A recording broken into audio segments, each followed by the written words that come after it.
Então, vamos agora, né, falar o servo sofredor a partir do versículo 32. Atos 8:32, que diz: E o lugar da escritura que li era este: Foi levado como a ovelha para o matadouro, e como está mudo o cordeiro diante do que o tosquia, assim não abriu a sua boca. Na sua humilhação foi tirado o seu julgamento. E quem contará a sua geração? Porque a sua vida é tirada da terra. Bom, explicando aqui esses versículos para vocês, eu vou destacar aqui primeiro essa pergunta, né, que o tradutor coloca: quem contará a sua geração? Essa palavra, quem contará a sua geração, para poder entender que às vezes a tradução não traz todo o significado do original, né? Essa palavra contará é a palavra grega diegeomai. Ela significa conduzir ou levar uma narração até o fim. Quem vai conseguir conduzir a narração desse homem até o fim? Ou ainda, quem vai relatar detalhadamente? É o que diz o dicionário Strong sobre essa palavra diegeomai, que é traduzida aqui no versículo 33 como contará. Então ele está dizendo, quem é que vai relatar detalhadamente a vida de Jesus? Porque o termo geração, no original grego, é o termo gênea, que significa aquele que foi gerado, geração, aquele que foi gerado, a vida de. Então podemos dizer que esta palavra de Filipe,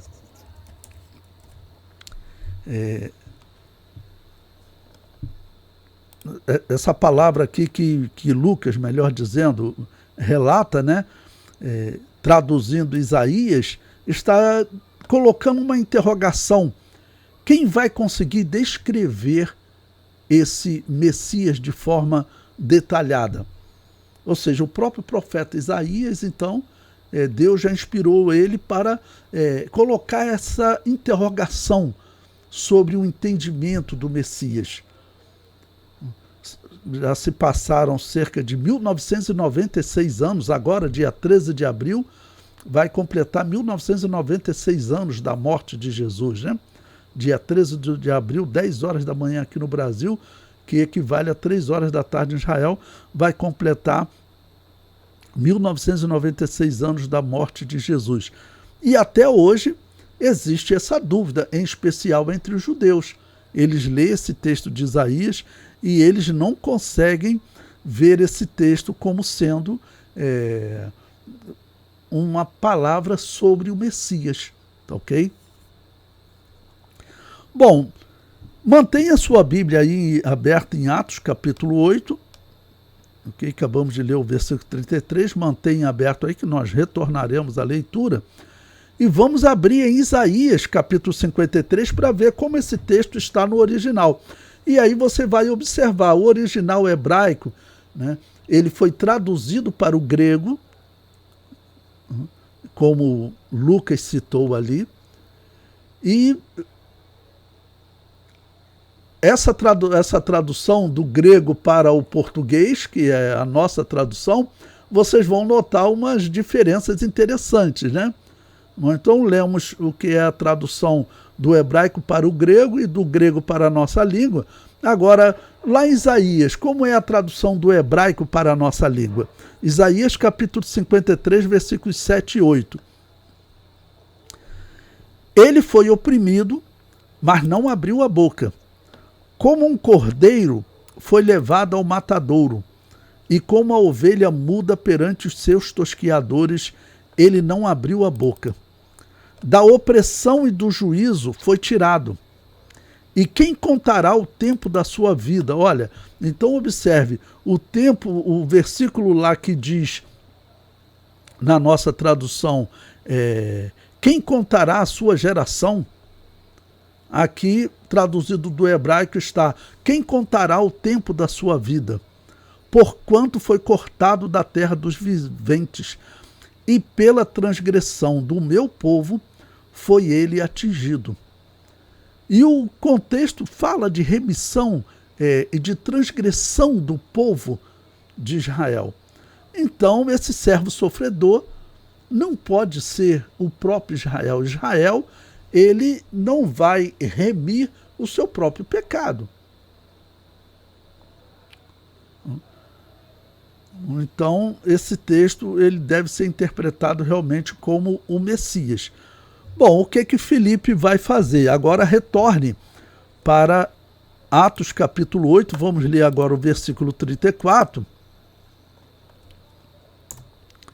que diz: E respondendo o eunuco a Filipe, disse: Rogo-te, de quem diz isto o profeta?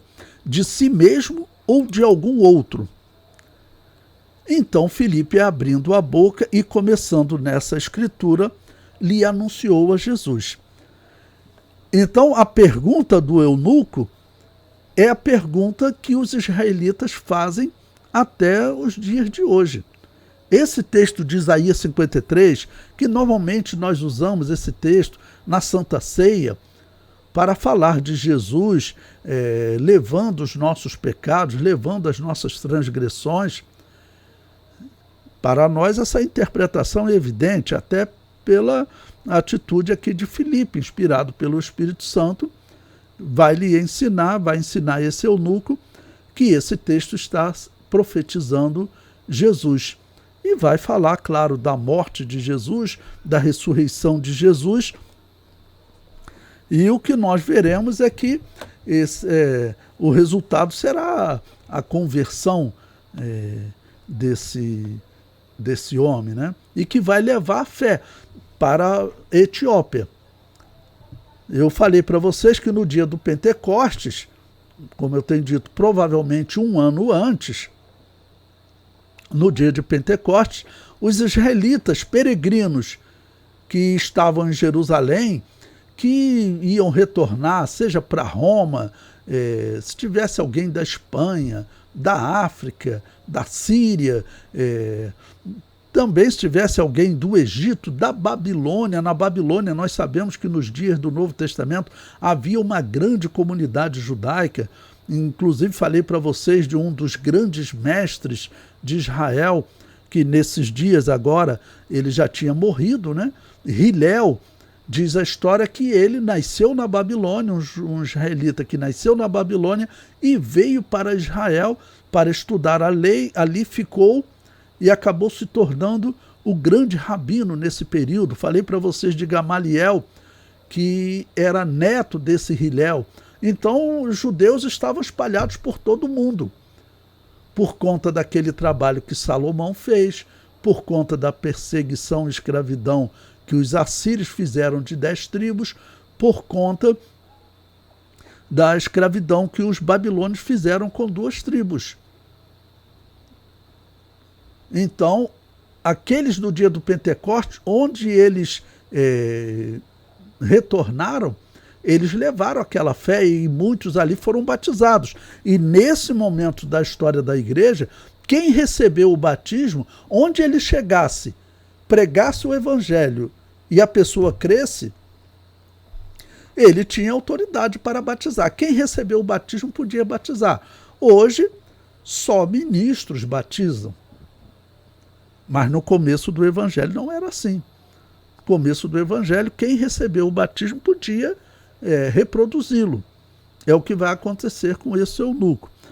Bom, nós sabemos na história que muitos intérpretes das Escrituras interpretaram esse servo sofredor como sendo o Messias. Um dos maiores deles, para muitos o maior, um homem chamado Maimônides, que viveu ali próximo do ano 1200 da era cristã, teria morrido no ano 1204 da era cristã. Esse grande mestre do judaísmo, ele dizia que o servo sofredor de Isaías 53 é o Messias. Então isso é significativo. O judeu que hoje ainda tenta interpretar quem é esse servo sofredor, pelo contexto, realmente dá para entender que se trata do Messias. Pois bem, prosseguindo, agora vamos ainda no livro de Atos, capítulo 8, vamos agora ao versículo 36, que diz: E indo eles caminhando, chegaram ao pé de alguma água, e disse o eunuco: Eis aqui água, que impede que eu seja batizado? Então você veja, o batismo é imediato. O batismo, ele era comum entre os israelitas. Todo israelita que ele chegava no templo, ele passava por um processo de purificação. Passava por um processo de purificação, que era como um batismo. E é sabido, né, talvez esse eunuco tivesse o conhecimento, que João Batista esteve pregando em Israel um batismo do arrependimento. Então o batismo era algo conhecido dos israelitas. Nesse período da história, nós sabemos que os discípulos de João continuaram batizando, o batismo de arrependimento. Nós veremos isso quando estudarmos Atos capítulo 19. Lá o apóstolo Paulo vai evangelizar um grupo de homens que diziam que eram batizados só no batismo de João. Então, aquele batismo prosseguiu, aqueles homens aceitaram Jesus e pararam com o batismo de João, porque o batismo de João não era o mesmo batismo cristão. O batismo de João não era um batismo que falava de confissão de fé em Jesus. Tá ok? Então, ele imediatamente pediu o batismo. Pediu o batismo, como eu disse para vocês. E ele, quando chegar na Etiópia, pregando o evangelho, agora, certamente ele não era o único a seguir o judaísmo lá na Etiópia, certamente existiam outros, por aquelas possibilidades que eu falei para vocês, históricas. Quando ele chegar lá e encontrar outros seguidores do judaísmo, o que ele vai fazer? Ele vai falar: olha, eu estive lá em Jerusalém e o Messias, ele veio. O Messias veio, e como está profetizado aqui em Isaías, ele sofreu pelos nossos pecados. Ou seja, o que Filipe transmitiu a ele, ele vai transmitir a outros. Alguém creu, ele pode batizar aquela pessoa. Tá bom? O versículo 37 diz, ainda em Atos 8:37, e disse Filipe: é lícito, se crês de todo o coração. E respondendo ele disse: creio que Jesus Cristo é o Filho de Deus. Bom, esse diálogo, eu sempre falo com vocês, talvez estivesse ocorrendo em aramaico ou hebraico. Hebraico é pouco provável porque poucos israelitas falavam hebraico naqueles dias. Saulo de Tarso falava. Não sabemos se Filipe falava. Não sabemos se esse eunuco falava. Se esse eunuco seguia a fé judaica, ele provavelmente aprendeu o aramaico. Provavelmente ele aprendeu o aramaico, porque havia uma tradução do Antigo Testamento hebraico para o aramaico, que era muito comum nos dias do Novo Testamento. Pode ser que o diálogo tenha ocorrido em grego? Pode ser. Porém, é sabido que, historicamente, o idioma, a língua falada pelos israelitas nos dias do Novo Testamento, a grande maioria falava em aramaico. Tanto que, acredita-se, Jesus usava o aramaico quando pregava ao povo. Porque se ele pregasse em grego, muitos não entendiam. O versículo, então, se for em aramaico, ele teria dito, né? Creio que Jesus é o Messias, é o Filho de Deus. Isso que ele teria falado em aramaico. O termo Messias, ou Machia, dependendo, né, da pronúncia mais, vamos dizer, ligada ao hebraico, né? Creio que Jesus é o Machia, o Messias, o Filho de Deus. Ou seja, certamente ele já tomou essa expressão filho de Deus da explicação que recebeu de Filipe. Apesar do termo filho de Deus aparecer no livro de Daniel. Porém, é mais provável que ele tenha recebido da explicação de Filipe. Ok? No versículo 38, diz: e mandou parar o carro e desceram ambos à água, tanto Filipe como o eunuco, e o batizou. Pois bem, quando diz aqui desceram ambos à água, muito provavelmente está falando de um riacho. Não faz sentido eles descerem a água simplesmente para Filipe jogar um pouco de água sobre a cabeça desse eunuco. Assim como o batismo de João, como o batismo que a igreja primitiva exercia, era um batismo de mergulho, que é a própria palavra batismo, em sua essência, o significado essencial dela é mergulhar. Tanto que, observe, quando nós falamos batismo do Espírito Santo ou batismo no Espírito Santo, qual seria a melhor tradução? Batismo no Espírito Santo, porque é um mergulho no Espírito Santo. Ok? Esse é o significado essencial, a melhor tradução para o termo batismo. O significado é esse, é mergulhar. Então, por isso, batismo no Espírito Santo, mergulhar no Espírito Santo. Então, Filipe também, certamente, mergulhou aquele eunuco e batizou-o em nome do Pai e do Espírito Santo. Mergulhou dizendo: eu te batizo em nome do Pai, do Filho e do Espírito Santo. Estou relembrando isso porque eu expliquei para vocês que lá no dia de Pentecostes, o texto diz que quase 3.000 almas se agregaram e foram todos batizados em nome do Senhor Jesus. E vocês sabem que tem aí a seita dos unicistas até hoje, e outras seitas como o Tabernáculo da Fé, que eles dizem que o ato de mergulhar a pessoa na água tem que ser em nome de Jesus. Quando o livro de Atos, lá no Pentecoste, diz que todos foram batizados em nome de Jesus, repetindo a explicação, não está dizendo que eles foram mergulhados, eu te batizo em nome de Jesus, e tirou a pessoa, não. Está dizendo que aquele ato, tudo que eles faziam, era feito em nome de Jesus. Vamos pregar em Gaza, vamos pregar na região de Sírio e Sidom, vamos fazer isso em nome de Jesus. Mas as pessoas aceitaram Jesus, olha, nós batizamos todos eles em nome de Jesus, ok? Mas na hora de vocês mergulharem eles na água, o que vocês fizeram? Nós batizamos em nome do Pai, do Filho e do Espírito Santo, porque essas foram as palavras de Jesus, não tem por que nós mudarmos. Não tem por que nós dizermos que o livro de Atos não obedecia às palavras de Jesus, ok? O versículo 39. E quando saíram da água, o Espírito do Senhor arrebatou a Filipe, e não ouviu mais o eunuco, e jubiloso continuou o seu caminho. Ou seja, se você observar num mapa,